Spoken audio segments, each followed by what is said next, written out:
오늘 살펴볼 하나님의 말씀은 요한복음 7장 초막절에 선포한 예수님의 복음 말씀입니다. 오늘 또 요한복음 7장 말씀을 가지고 그 뜻을 풀어나갈 때에 주께서 지혜와 계시의 영을 부어주사 하나님 뜻과 복음 진리를 밝히 깨닫게 되는 귀한 시간이 되기를 간절히 축복합니다.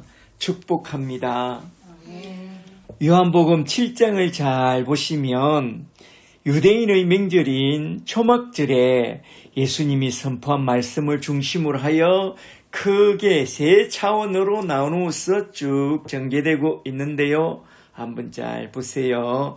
첫째는 초막절 직전에 그 형제들과 나눈 대화 속에서 주님이 교훈한 말씀이 나오고 7장 1절부터 13절에, 둘째는 초막절 중간에 유대인들과 나눈 대화 속에서 주님이 교훈한 말씀이 나옵니다.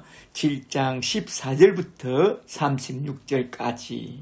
그리고 셋째는 초막절 끝날에 예수님이 선포한 설교 말씀이 쭉 나오는데요. 7장 37절부터 끝절까지죠. 오늘은 이렇게 초막절에 우리 주님이 선포한 설교 말씀을 중심으로 하여 크게 세 대지로 나누어서 한번 쭉 살펴보려고 합니다. 한번 잘 들어보세요. 첫째로 먼저 첫 번째 대지로 넘어갔어. 요한복음 7장 1절부터 13절에 나온 말씀, 초막절 직전에 예수님이 육신의 형제들과 나눈 대화를 통해서 교훈하신 말씀부터 한번 좀 살펴보도록 하겠습니다. 먼저 7장 1절부터 좀 보세요. 1절에 그 후에 예수께서 갈릴리에서 다니시고 유대에서 다니려 아니하심은 유대인들이 죽이려 함이라. 아멘. 여기 7장 1절을 시작하는 단어를 잘 보세요. 그 후에라는 이 단어는 원전으로 보니까 카이, 메타, 타우타, 그리고 그 일 후에라고 되어 있습니다. 그렇다면 그 일 후에라는 이 말은 무슨 말이냐? 앞장 6장에 나온 그 일을 말합니다. 앞장 6장에 무슨 일이 나왔죠? 오병이어 사건이 나오고 또 무리를 걸어오신 이야기가 나옵니다. 그래서 무리가 그런 큰 기적과 이적을 보고 예수님께 몰려왔습니다. 그때 주님이 그들에게 한마디 딱 했죠. 요한복음 6장 26절에 너희가 나를 찾는 것은 참된 표적을 본 까닭이 아니요 떡을 먹고 배부른 까닭이로다. 썩을 양식을 위하여 일하지 말고 영생하도록 있는 양식을 위하여 일하라. 그러면서 29절에서 영생하도록 있는 양식을 위하여 일하는 하나님의 일은 하나님이 보내신 나 예수를 믿는 일이요. 40절에서 나 예수를 보고 믿는 자마다 영생을 얻는 그것이 곧 하나님의 뜻이요 하나님의 일이라고 말씀하신 후에 51절에서 나는 하늘에서 내려온 산떡이니 에고 에이미 호 알토스 조에 이 떡을 먹으면 영원히 살리라. 내가 줄 떡은 곧 세상의 생명을 위한 내 살이니라 합니다. 그러니까 사람들이 뭐라고 수군거립니까? 아니 자기가 하늘에서 내려왔다고? 자기 살을 먹으면 영원히 산다고? 뭔 말이요? 말도 안 되는 소리 그럽니다. 바로 그때 예수님이 결정적으로 한마디 딱 던집니다. 65절에 전에 너희에게 말하였거니와 내 아버지께서 오게 하여 주지 않으면 누구든지 내게 올 수도 없고 내 말을 깨달을 수도 없느니라. 그러니까 예수님의 말씀을 듣고 두 부류로 딱 갈라집니다.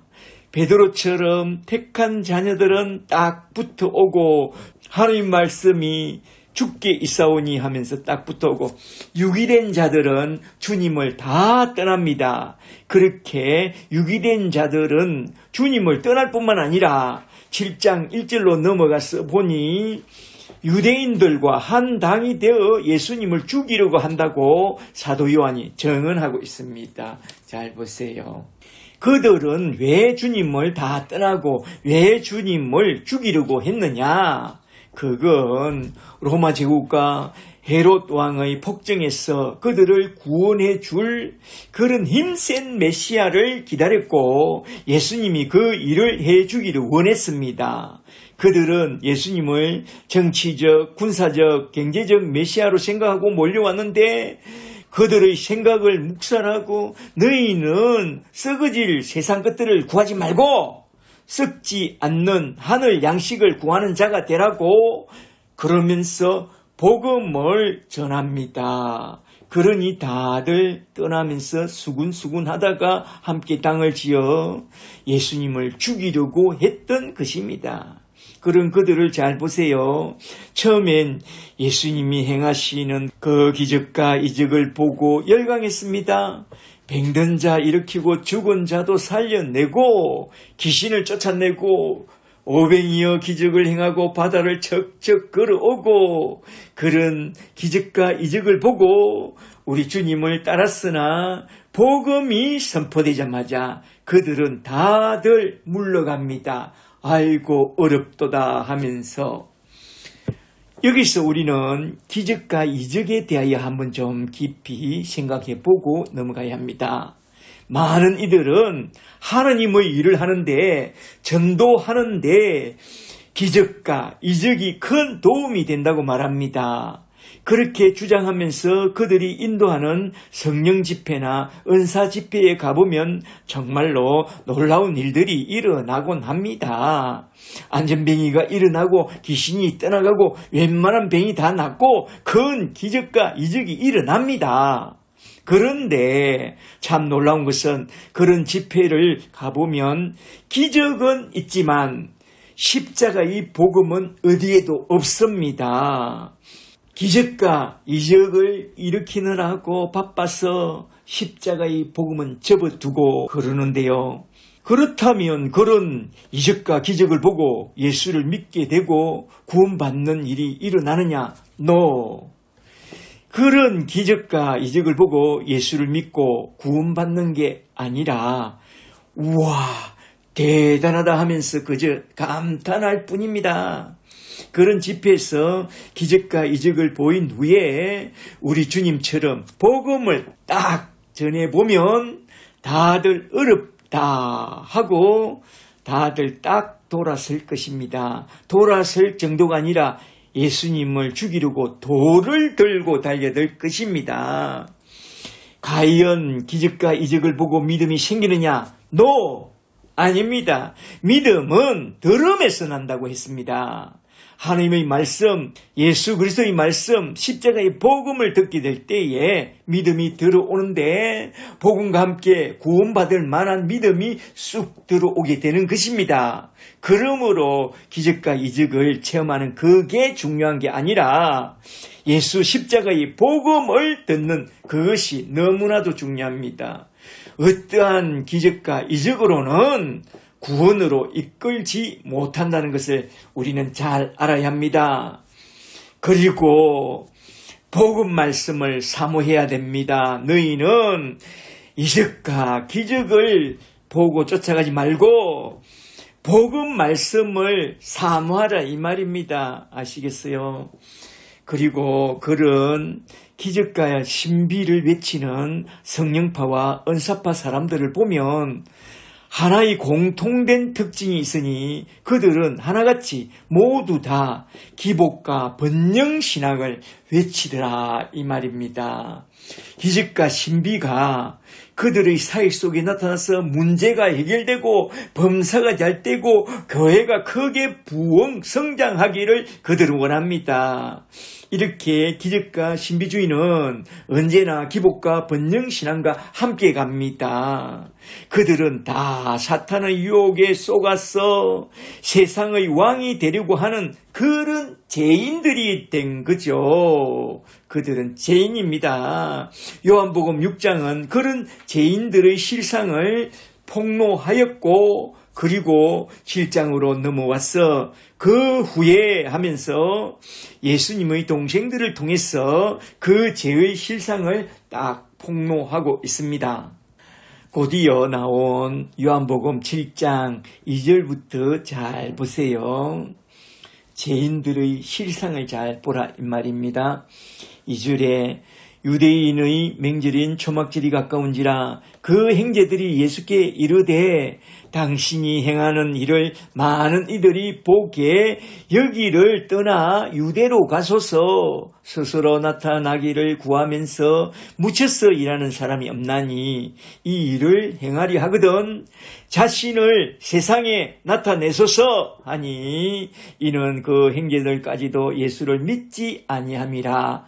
아멘. 여기서 예수님의 형제들이 하는 말의 핵심이 뭐냐 하면 자신을 세상에 나타내라는 것입니다. 그들은 왜 그렇게 말했느냐?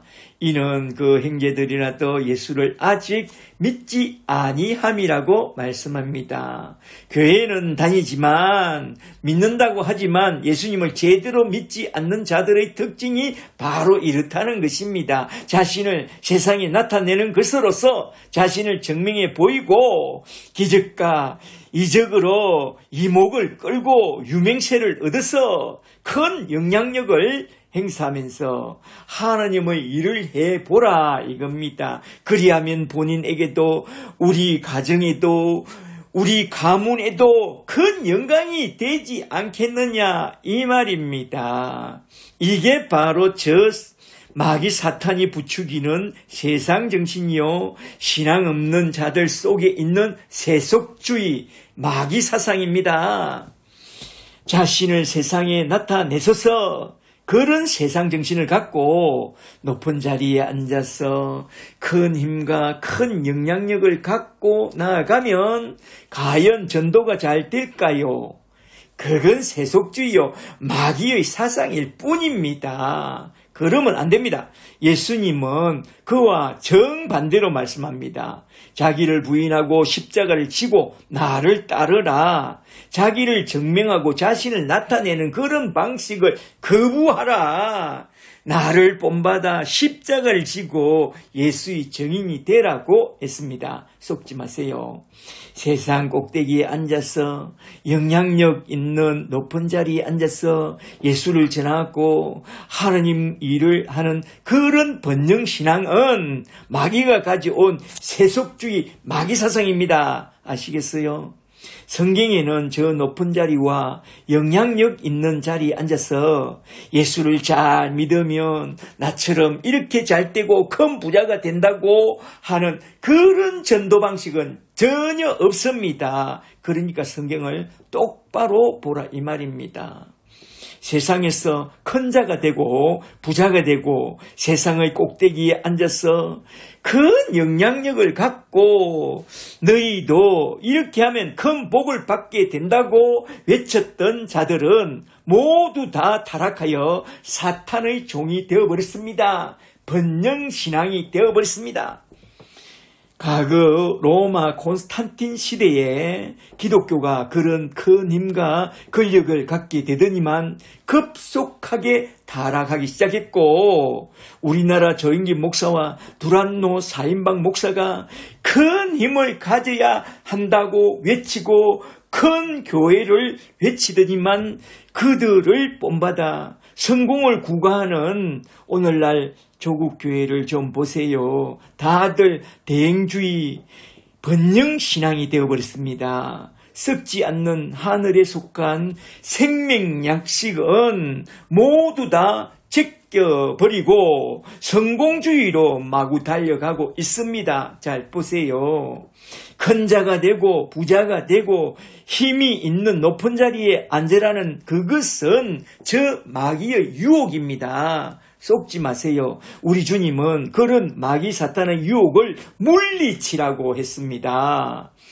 그리 말씀한 우리 주님을 잘 보세요. 시험하는 자, 저 마귀가 우리 주님을 찾아와서 유혹합니다. 떡을 만들고 성전에서 뛰어내리고 산꼭대기에 서서 세상 영광을 갖고 주의 일을 하면 더 잘되지 않겠느냐고 그렇게 유혹했습니다. 저 마귀의 말대로 떡을 만들고 돌을 떡을 만들고 성전에서 뛰어내리고 고지에 서서 세상 영광을 가지고 전도하고 하나님의 일을 하는 그게 맞다면 우리 주님은 오케이 알았어 하면서 그리 했을 것입니다. 그런데 주님은 왜 그런 것은 악마의 유혹과 시험이라고 하시고 왜 그런 시험을 다 물리쳤습니까? 그리고 왜 자기를 부인하고 십자가의 길을 걸어갔습니까? 주님도 할 수 있다면 십자가 앞에서 고난의 선전을 피하고 싶다고 그렇게 기도했습니다. 그러나 아버지의 뜻이 십자가를 지고 가는 그것이기 때문에 패션 오브 크라이스트 고난의 십자가를 지고 저 골고다 언덕을 오르신 것입니다. 나는 내 뜻을 이루고 내 소원과 내 꿈을 이루려고 온 게 아니라 내 아버지의 뜻을 이루러 왔기 때문에 나는 나의 십자가를 지고 고난의 길을 걸어가야 한다고 했습니다. 그런데 우리 주님이 걸어가신 그 길과 정반대로 걸어가겠다고요? 하나님의 권세와 능력을 이용하여 큰 자가 되고 부자가 되고 높은 자리에 앉아서 세상에 큰 영향력을 미치는 그런 전도자가 되겠다고요? 그런 사람은 하나님의 사람도 예수의 사람도 아니요. 그런 사람은 마귀의 종이요. 독사의 새끼들입니다. 그런 자들의 말에 속지 마세요. 진실로 예수를 믿고 예수님을 따르길 원하는 사람은 우리 주님처럼 자기를 부인하고 자기 십자가를 지고 가야 합니다. 거지 나사로처럼 세상 모든 부귀 영화 권세를 다 버리고 십자가를 지고 순교자의 길을 걸어가는 그게 맞습니다. 아시겠어요? 그래서 주님은 그 동생들이 자신을 세상에 나타내소서라고 말할 때에 그런 소리 하지 말라고 이렇게 말씀합니다. 요한복음 7장 6절로 넘어가서 잘 보세요. 6절에 예수께서 이르시되 내 때는 아직 이르지 아니하였거니와 너희 때는 늘 준비되어 있느니라. 세상이 너희를 미워하지 아니하되 나를 미워하라니 이는 내가 세상의 일들을 악하다고 정언함이라. 고지로는 악하다. 8절에 너희는 명절에 올라가라. 내 때가 아직 차지 못하였으니 나는 이 명절에 아직 올라가지 아니하노라. 이 말씀을 하시고 갈릴리에 머물러 계시니라. 아멘. 그리고 그 다음 구절을 보니 10절에 그 형제들이 명절에 올라간 후에 자기도 올라가시되 나타내지 않고 은밀히 올라갔다고 말씀합니다. 이게 무슨 조화입니까? 내 때가 아직 되지 않았으니 올라가지 않겠다고 하더니만 썩 올라갑니다. 나마 이런 중천금이라고 했는데 세상에 주님이 예수님이 언행 불일치의 행동을 한 것입니까? 노, 아니올시다. 우리 주님이 하신 말씀의 뜻을 자세히 살펴보면 그건 언행 불일치의 행동이 아니올시다. 잠시 요한복음 7장 30절로 쭉 넘어가서 30절을 좀 보세요. 이 때에 대한 해석이 딱 나오는데요. 30절에 그들이 예수를 잡고자 하나 손을 대는 자가 없으니 이는 그의 때가 아직 이르지 아니하였음이라. 아멘. 때가 중요해요. 그렇다면 예수님이 말씀한 내 때란 어떤 때를 말하느냐? 요한복음 12장 23절을 좀 더 보세요. 요한복음 12장 23절에 예수께서 대답하여 이르시되 인자가 영광을 얻을 때가 왔도다. 죽으시고 부활하고 성천할 때가 왔도다. 내가 진실로 너희에게 이르노니 한 알의 밀이 땅에 떨어져 죽지 아니하면 한 알 그대로 있고 내가 죽으면 많은 열매를 맺으리라. 여기서 말씀한 인자가 영광을 얻을 때란 그 십자가에 달려 죽을 그때를 말씀합니다. 말하자면 예수님이 십자가에 달려 죽을 그때가 곧 내 때요. 내 때란 하나님의 뜻을 이룰 그때요. 자신에게 주어진 사명을 완수할 그때를 말씀한 것입니다. 내 때는 나의 꿈과 나의 소원을 이루는 그런 때가 아니라 아버지의 뜻과 아버지의 소원을 이룰 그런 때라는 것입니다. 그리하여 우리 주님은 고난의 쓴 잔을 마시고 십자가에 달려 죽었던 것입니다. 십자가 위에서 하나님의 뜻을 이루고 하나님이 원하셨던 자기 백성을 저희 죄에서 구원하셨습니다. 그리하여 저와 여러분이 우리 주님의 희생과 십자가를 통해서 구원을 얻게 된 것입니다. 할렐루야. 그 십자가 앞에서 적용 차원에서 우리의 때를 한번 좀 생각해 보고 넘어가는 게 참 좋겠는데요. 전도서 3장 1절에 가면 천하의 범사가 기한이 있고 모든 목적이 이룰 때가 있다고 했습니다. 천하의 범사가 모든 목적이 이룰 때는 예수님이 자기 백성을 위하여 십자가에 달려 죽을 그 때를 말합니다.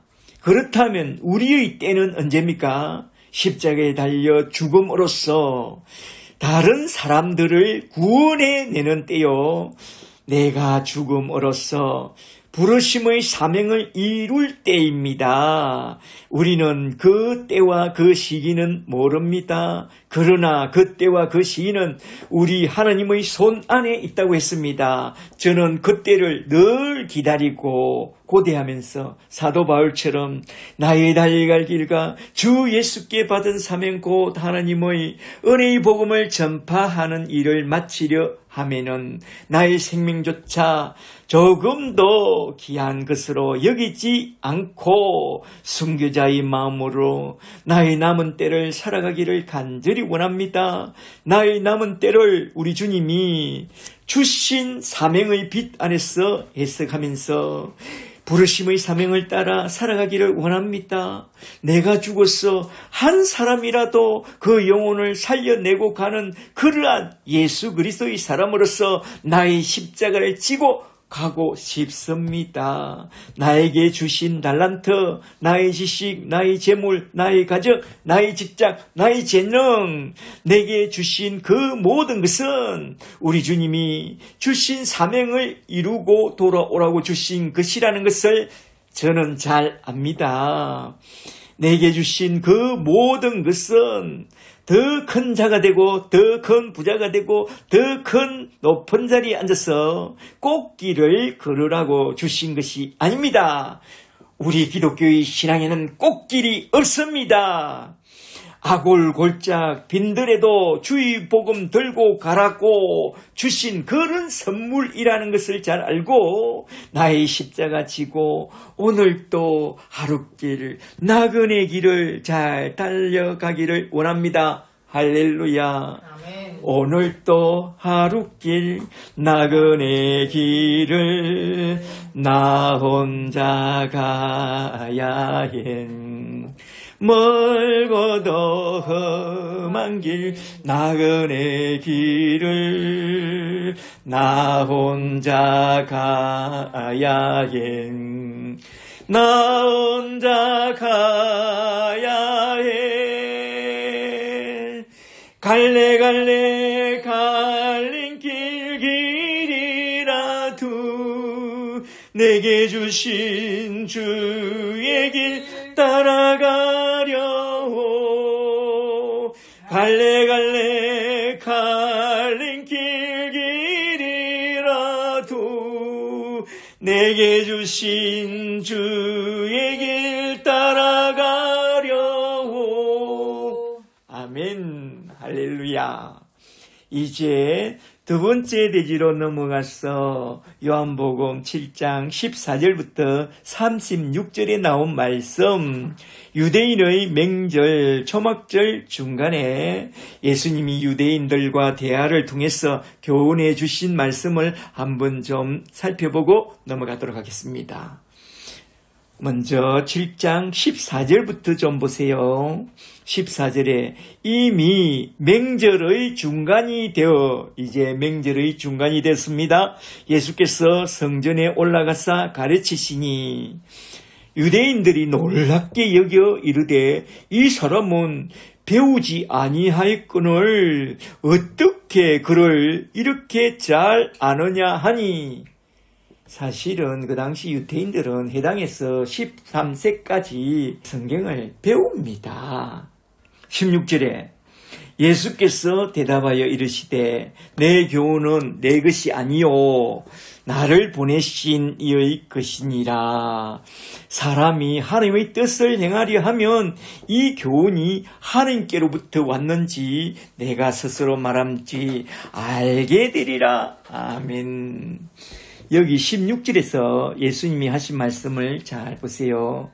내 교훈은 내 것이 아니라 나를 보내신 내 아버지가 주신 교훈이라고 말씀합니다. 하나님의 말씀이라는 거죠. 그리고 17절에서 사람이 하나님의 뜻을 행하려고 하면 나를 보내신 아버지의 뜻을 잘 알게 된다고 합니다. 그러니까 여기서 하나님의 뜻을 잘 알아야 하는데, 이어서 나온 18절에서 뭐라고 했느냐? 예수님은 분명히 말씀합니다. 18절에 스스로 말하는 자는 자기의 영광만 구하되, 말하자면 자기의 유익을 구하고 자기의 명예를 구한다는 거요. 그러나 보내신 이의 영광을 구하는 자는 나는 참되니 그 속에 불의가 없느니라. 아멘. 그러면서 19절로 넘어가서 예수님이 하신 말씀을 잘 들어보세요. 이게 결정적으로 중요합니다. 19절에 모세가 너희에게 율법을 주지 아니하였느냐? 그런데 너희 중에 율법을 지키는 자가 없도다. 너희가 어찌하여 나를 죽이려 하느냐? 이게 무슨 말씀이냐? 이 말씀은 요한복음 5장에서 안식일 날에 베데스다 연못가에서 헬기 마른 38년 된 중풍병자를 고친 사건과 연결된 그런 말씀인데요. 요한복음 5장 39절 말씀을 좀 보세요. 예수님이 말씀합니다. 모든 성경은, 모세오경을 포함하여 모든 성경은 나 예수에 대하여 정언한 말씀이라고 했습니다. 그리고 5장 46절로 넘어가서 이어서 말씀합니다. 너희가 모세를 믿었더라면 또 나를 믿었으리니 그가 나 예수에 대하여 기록하였음이라. 그러나 그의 글도 믿지 아니하거늘 어찌 내 말을 믿겠느냐? 내가 안식일 날에 생명을 살리는 율법의 뜻을 따라 그 중풍병자를 살려줬다고 너희가 나를 죽이고자 하느냐? 말하자면 율법으로서 나를 죽이려고 하느냐? 이 말입니다. 본래 율법을 주신 목적은 그걸 지켜서 자기 신앙을 증명하고 자기 이익을 챙기라고 준 그런 것이 아니라 로마서 3장 20절에 의하면 율법을 주신 것은 율법이라는 거울에 자신을 비춰보고 자신이 얼마나 타락한 죄인인지 깨닫고 율법을 몽학선생으로 삼아 자신의 죄를 해결해 주려고 내려오신 주 예수님 앞에 나와서 자신의 죄를 다 해결받고 구원받으라고 주신 것이 율법입니다. 율법의 목적은 그런 것입니다. 말하자면 율법은 자신과 다른 사람의 생명을 살리는데 사용하라고 주신 것이지 사람을 죽이는 돌로 준 것이 아니다. 그런데 너희는 어떻게 율법이라는 돌을 던져 나를 죽이려고 하느냐? 그건 하나님이 주신 율법을 이용하여 자기 신앙을 증명하고 자기 영광과 자기 유익을 챙기려고 하다 보니 그러는 것이다. 말하자면 율법을 통해서 자기 영광을 구하는 자는 율법을 주신 목적을 놓치고 율법을 이용하여 자신의 명예를 챙기느라고 다른 사람의 생명을 죽이게 되는 것이다.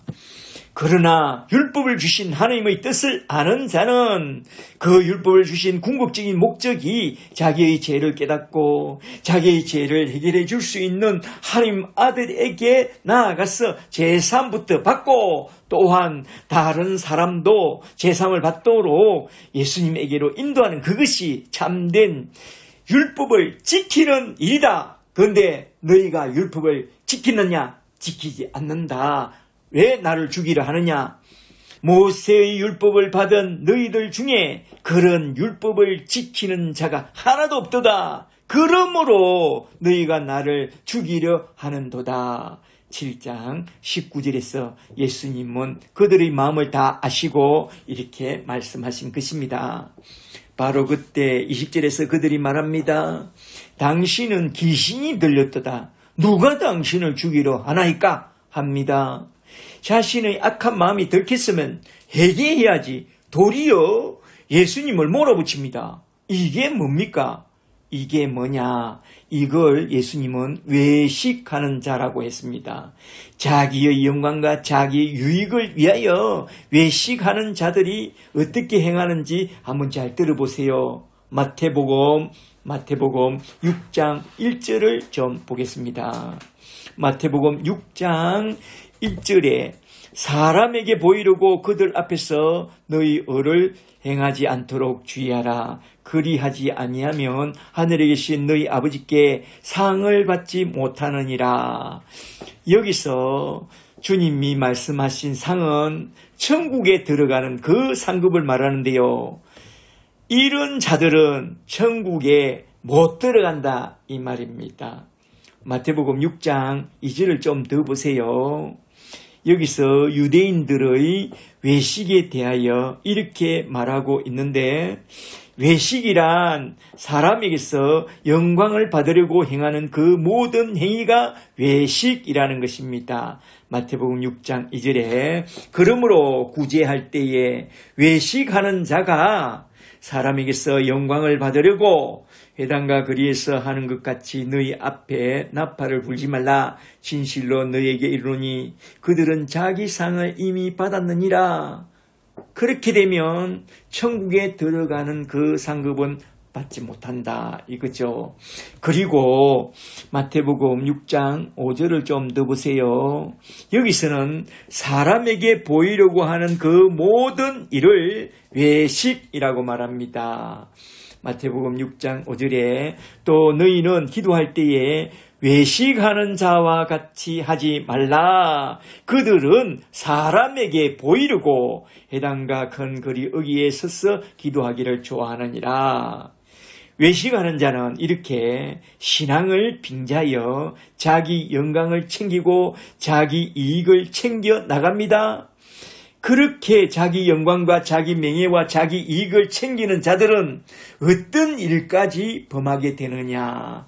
잘 들어보세요. 마태복음 23장 13절을 잘 보세요. 화 있을진저 외식하는 서기관들과 바리새인들이여 너희는 천국 문을 사람들 앞에서 닫고 너희도 들어가지 않고 들어가려 하는 자들도 들어가지 못하게 하는도다. 악하다. 그리고 15절을 좀 더 보세요.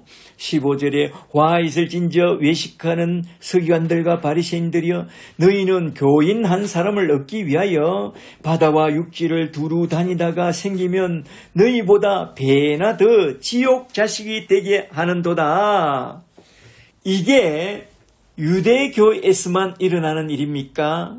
오늘날 교회에서도 흔히 흔히 일어나는 악한 일들입니다. 자기 영광을 위해서 교인들을 끌어모으는데 혈안이 되어 기적과 이적을 이용하여 많은 사람을 불러 모아놓고 그들 앞에 선지자 노릇하며 귀신을 쫓아내며 능력을 행하며 성령 운동하느라고 영혼을 살리는 예수 십자가의 복음은 옆으로 딱 제쳐놓고 엄한 짓들만 합니다.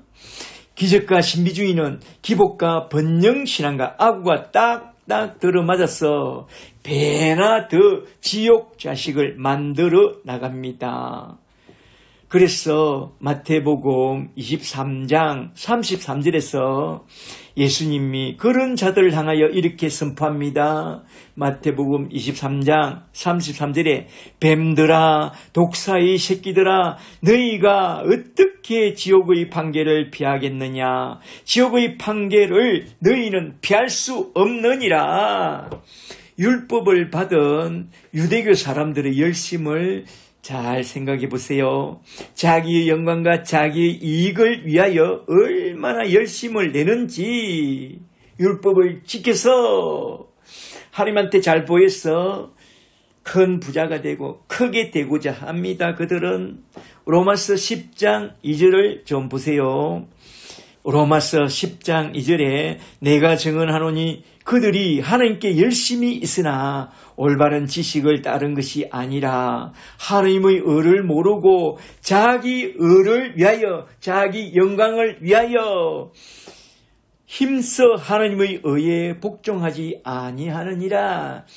그리스도 예수는 모든 믿는 자에게 의를 이루기 위하여 율법의 마침이 되시느니라. 아멘.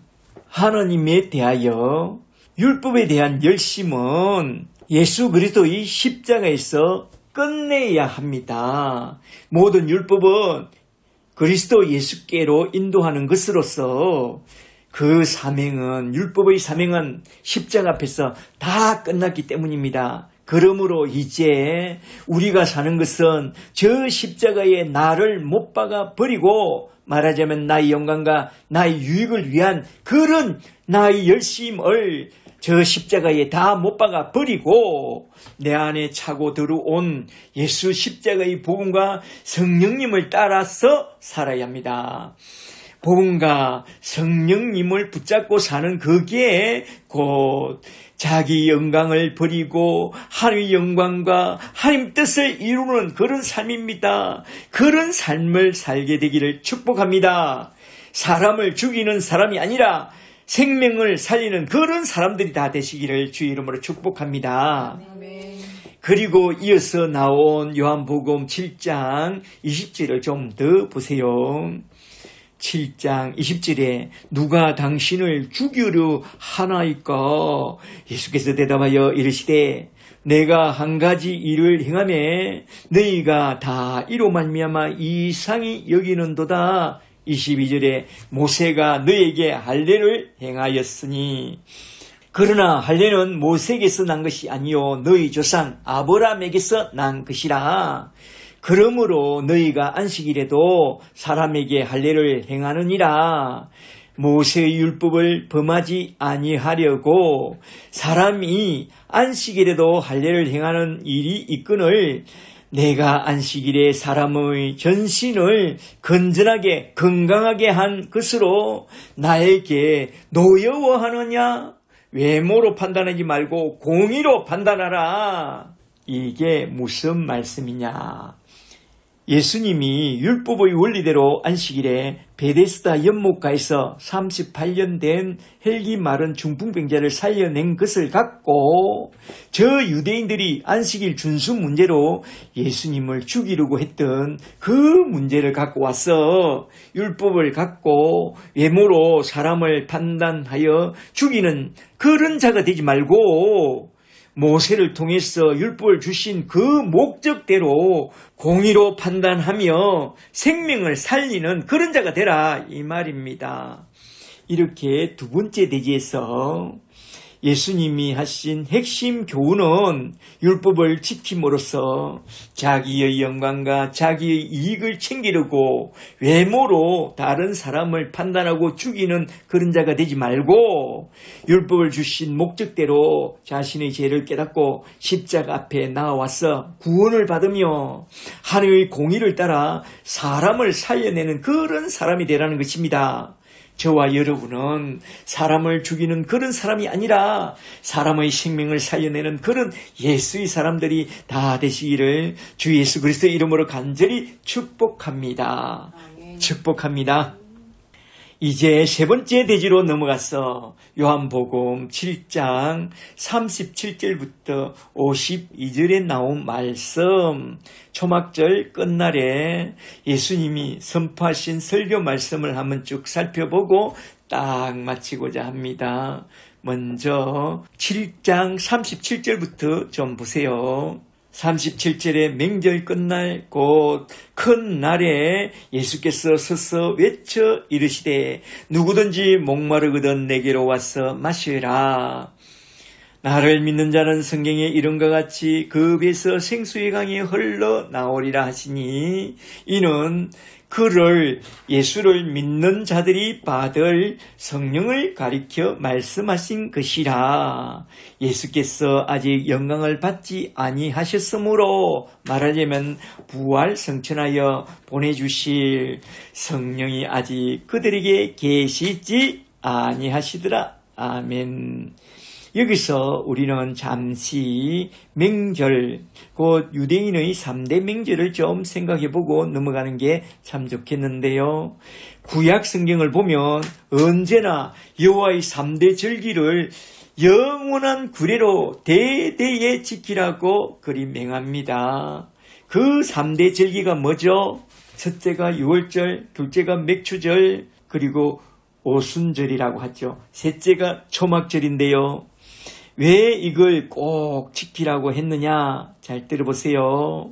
첫째로 유월절이 되면 애굽에서 구원받은 그 은혜를 기억하면서 이 절기를 지키고, 둘째로 맥추절이 되면, 오순절이 되면 가나안 땅을 유업으로 주신 하나님의 은혜를 기억하면서 이 절기를 지키라는 것입니다. 그리고 셋째로 초막절이 되면 가나안 땅이 전부가 아니라 너희가 장차 돌아갈 영원한 본향이 있다는 것을 생각하고 언제나 너희가 돌아갈 저 천국을 생각하면서 살라고 초막절을 지키라고 한 것입니다. 그래서 여호와의 3대 절기는 영원히 기념하고 지켜야 할 절기요, 또한 영원히 기념하고 지켜야 하기 때문에 신약 시대로 넘어왔어. 첫째로 유월절은 부활절로, 둘째로 맥추절과 오순절은 성령 강림절로, 셋째로 초막절은 추수감사절로 여호와의 3대 절기를 지키게 된 것입니다. 영원히 이러한 3대 절기를 지키면서 우리는 땅에 속한 사람이 아니라 하늘에 속한 사람으로서 어디서 무엇을 하든지 언제나 장차 돌아갈 영원한 본향을 바라보고 이 세상을 초월하여 초연하게 살라는 그런 뜻이 담겨 있습니다. 그 중에 오늘 본문에 나온 유대인의 명절인 초막절에 예수님이 선포하신 설교 말씀은 초막절 명절과 관련된 그런 메시지라는 것을 염두에 두고 한번 쭉 살펴보려고 하는데요. 초막절에 대해서 좀 아세요? 추수가 끝난 7월 15일, 유대인의 달력 7월 15일은 우리나라 달력과 거의 3달 정도 차이가 나니까 10월 중순으로 보면 좋아요. 일주일 동안 집에서 나와 텐트를 치고 강야를 지나 약속의 땅으로 인도해 주신 우리 하나님의 은총을 기억하는 그런 절기입니다. 유대인의 초막절 의식을 보면 크게 3가지 의식이 딱 나오는데 한번 잘 들어보세요. 세 가지. 첫째로 자기 집에서 나와서 초막을 짓고 사는 의식입니다. 이것은 장차 예수님이 초막 같은 이 세상에 임마누엘로 오실 것을 예표한 그런 의식인데요. 요한복음 1장 14절을 좀 보세요. 요한복음 1장 14절에 말씀이 육신이 되어 우리 가운데 거하심에, 누가? 예수님이. 여기서 거하심에라는 말이 스케노, 장막을 치다라는 뜻을 담고 있는데요. 이는 말씀이 육신으로 인카네이션 해서 우리 가운데 장막을 치고 거하셨다, 임마누엘로 거하셨다라는 그런 말씀입니다. 요한계시록 21장 3절을 보면 이와 똑같은 표현이 나오죠. 요한계시록 21장 3절에 내가 들으니 보좌에서 큰 음성이 나서 이르되 보라, 하나님의 장막이 사람들과 함께 있으며 하나님이 그들과 함께 계시리니 그들은 하나님의 백성이 되고 하나님은 친히 그들과 함께 계셔서 삼일째 하나님이 그들과 함께 계셔서 모든 눈물을 그 눈에서 닦아 주시리라. 아멘. 이렇게 초막에 거하는 것은 예수님의 성육신으로 성취되었고 마지막 날에 재림할 때에 완성될 것입니다. 그리고 둘째로 성전 앞의 두 기둥과 온 성전 뜰에 횃불을 밝히는 의식입니다. 이런 의식들은 메시아가 오심으로써 성취될 의식인데요. 예수님이 오심으로써 다 성취되었다고 주석에서 말합니다. 예루살렘 성전 앞의 두 기둥과 온 성전 뜰에 횃불을 밝히는데요. 예루살렘 성전 뜰이 얼마나 큰지 아세요? 축구장 5개 정도의 뜰로서 절기 때는 거의 200만을 수용하고도 남는 그런 크기랍니다. 그런 성전뜰을 밝히는 횃불을 많이 켜고 강야를 지나는 동안 불기둥, 구름기둥으로 인도하신 하나님의 은혜를 기억하는 그런 의식을 드리라는 것입니다. 이렇게 횃불을 켜는 이 의식은 이사야서 9장 1절에서 기원된 그런 의식이라고 주석에서 말하는데요. 이사야서 9장 1절에 전에 고통받던 자들에게는 흑암이 없으리로다. 옛적에는 여호와께서 스불론 땅과 납달리 땅이 멸시를 당하게 하셨더니 후에는 해변길과 이방의 갈릴리를 영화롭게 하시리라. 그때 흑암에 앉아있던 백성이 큰 빛을 보고 사망의 그늘진 땅에 거주하던 자들에게 빛이 비치리로다. 이 말씀은 마태복음 4장 16절에서 인용하면서 세상의 빛으로 오신 예수님을 가리킨다고, 이 말씀은 예수님을 가리킨다고 증언하고 있는데요. 예수님은 이방의 갈릴리를 영화롭게 할 빛으로 오셨습니다. 그리스도가 어찌 갈릴리에서 나오겠냐고요?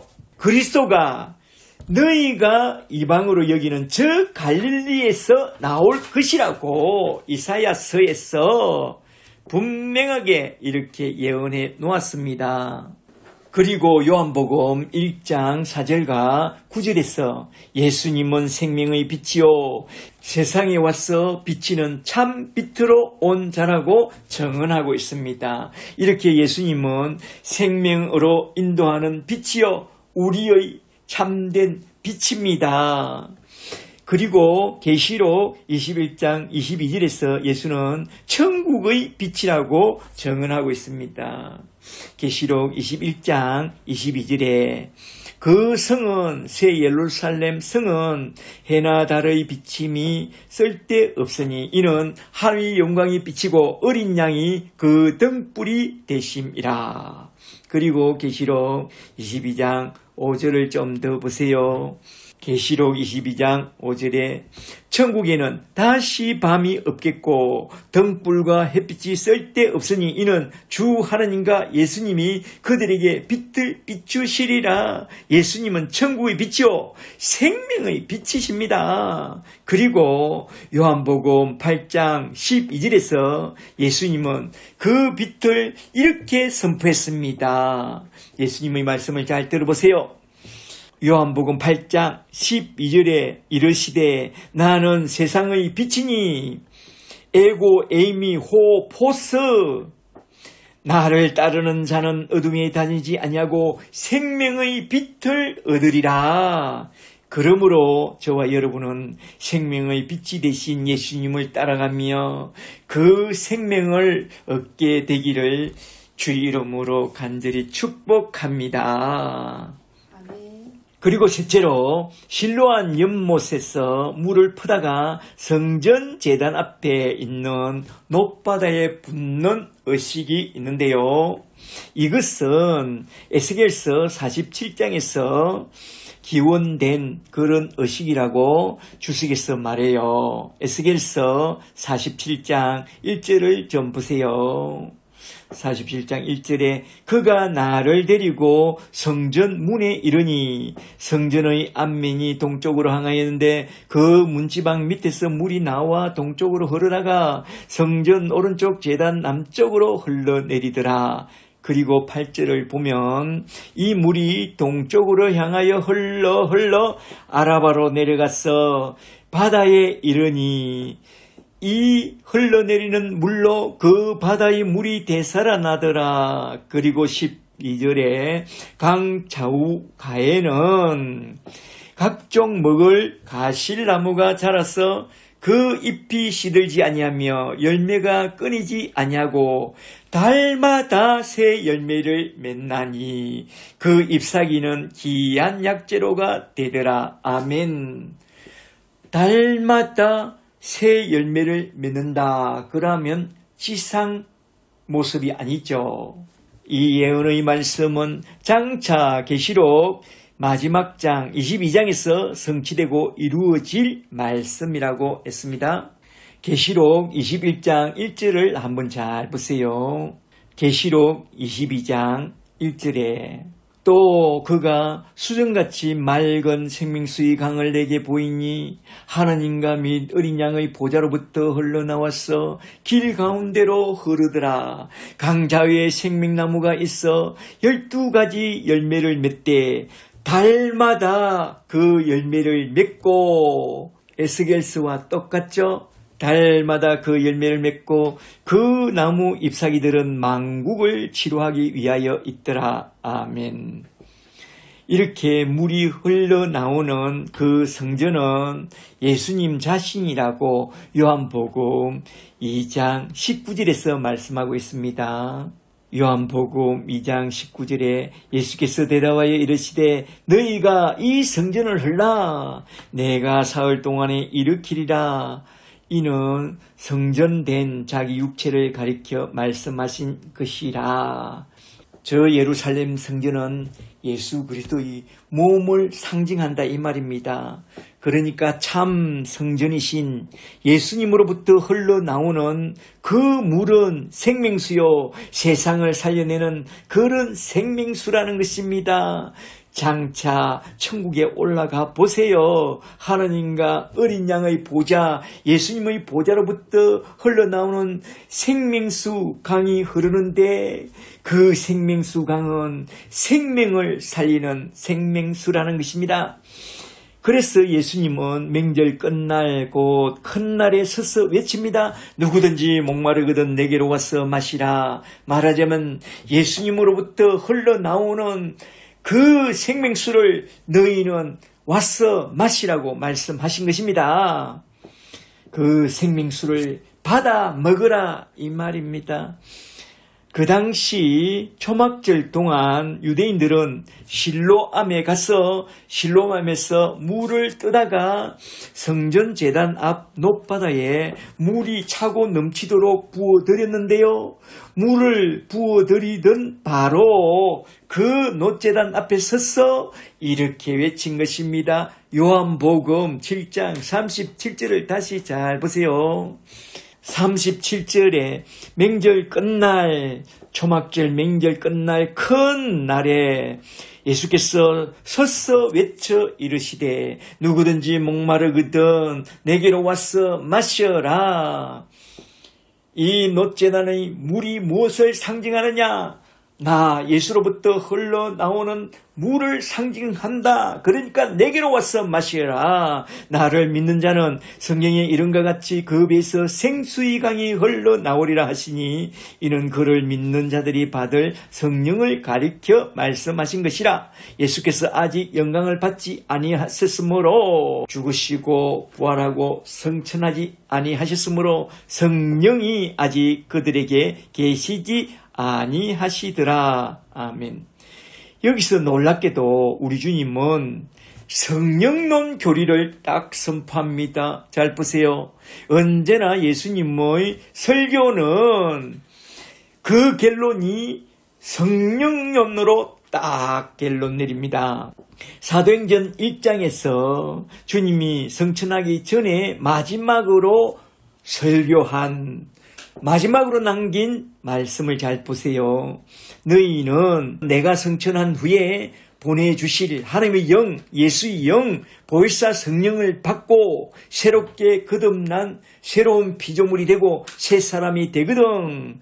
너희 배에서 차고 흘러 넘치는 생수의 강물을 따라서 흘러 저 땅끝까지 이르러 나의 정인이 되라고 말씀했습니다.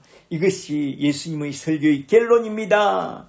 우리는 예수님의 말씀을 따라 성령을 강물같이 받고 흘러 넘쳐서 저 땅끝까지 세계비전을 품고 우리 함께 손에 손잡고 한번 가보자. 할렐루야. 아멘. 결론적으로 초막절에 친 그 초막을 보고 초막절에 켠 그 횃불을 보고 초막절에 저 높바다에서 흘러넘치는 물을 보게 되거든. 주 예수를 깊이 생각하라. 자기 백성을 저희 죄에서 구원하러 내려오신 임마누엘의 예수님을 먼저 깊이 생각하고 또한 마지막 날에 하늘 문이 열릴 때 우리 예수님이 다시 내려오사 자기 택한 백성을 다 데리고 하늘나라 천국으로 올라가서 완전히 이루어내실 그 구원의 완성의 날을 바라보고 남은 때를 생명수 넘치는 주 예수 십자가 아래서 성령과 더불어 주시는 무한한 은혜의 생명수를 받아먹고 우리 남은 생애를 정말로 생명이 넘치고 감동이 넘치는 그런 삶을 살다가 올라가는 그런 자들이 되라 이 말입니다. 이것이 초막절에 우리 주님이 선포한 메시지의 핵심 내용입니다. 이걸 잘 알고 오늘도 내일도 주 예수 십자가의 은총 아래서 생명수 샘물을 넘치게 받아먹고 성령과 생명과 기쁨이 넘치는 그런 예수의 사람, 예수의 성인들이 다 되시기를 주 예수 그리스도의 이름으로 간절히 축복합니다. 축복합니다. 할렐루야. 할렐루야.